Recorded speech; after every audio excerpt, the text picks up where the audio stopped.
Hi అండి. ఈ వీడియోలో వచ్చేసి సంక జాయింట్ మెయిన్ క్లాత్ చాలా తక్కువగా వచ్చినప్పుడు ఏ విధంగా స్టిచ్చింగ్ చేయాలని చూపిస్తున్నాను.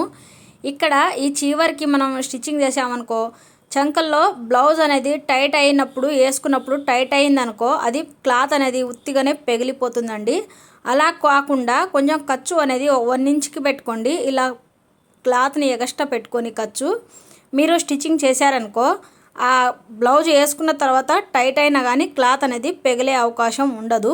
చూసారు కదా, ఈ విధంగా అయితే స్టిచ్చింగ్ చేయండి. నేను చెప్పే టిప్ అయితే నచ్చితే లైక్ చేయండి ఫ్రెండ్స్. ఇక్కడ దీనిపై నుంచి టాప్ స్టిచ్ చేయడం వల్ల మనకి కుట్టు అనేది గట్టిగా ఉంటుంది. అలాగే మనం జాయింట్ అయితే చేసుకోవాలి. వీడియో నచ్చితే లైక్ చేయండి. తెలియని వాళ్ళ కోసం అయితే యూజ్ అవుతుంది అనేది వీడియో అయితే తీస్తున్నాను. నచ్చితే లైక్ చేసి ఛానల్ని సబ్స్క్రైబ్ చేసుకోండి ఫ్రెండ్స్. చూసారు కదా, ఈ విధంగా ఉండాలి. 2 సైడ్లకి ఇదే విధంగా స్టిచ్చింగ్ చేసుకోవాలి.